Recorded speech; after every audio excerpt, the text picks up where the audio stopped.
చింతించకుడు గాని మీ ప్రార్థన విన్నపముల్ని స్తుతి కృతజ్ఞతతో దేవుని దగ్గరికి తీసుకెళ్ళండి అయ్యా.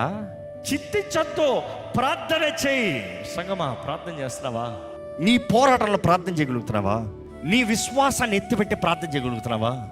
విశ్వాసమైన డాలు చేత అపవాది అగ్ని బాణాలని అణిచివేస్తామంట. రావన్న ఛాలెంజ్ దేవుడు అవ్వలే, రావన్న గ్యారంటీ దేవుడు అవ్వలే, రావని పౌలు రాయలే. అక్కడ వస్తాయి, పోరాటాలు వస్తాయి, శోధనలు వస్తాయి, కష్టములు వస్తాయి, అపాయాలు వస్తాయి.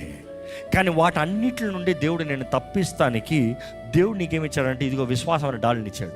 వాడు అగ్ని బాణాలని అణిచివేయి. నువ్వు అణిచి వేస్తానికి అవకాశం ఉంది. నువ్వు అణిచి వేయాలని ప్రభు కోరుతున్నాడు. అణిచివేయకుండా ప్రభు నాకు ఈ బాణం తగిలింది ప్రభు అంటే అది నీ తప్పు. అందుకే చెప్పాను, 6 భాగములు సర్వాంగ కవచంలో ఉన్న 7వది నిలిచి ప్రార్థన చేయి. అన్ని రకాల ప్రార్థన, ఆత్మలో ప్రార్థన, పరిశుద్ధాత్మ ప్రేరేపణ ద్వారంగా ప్రార్థన.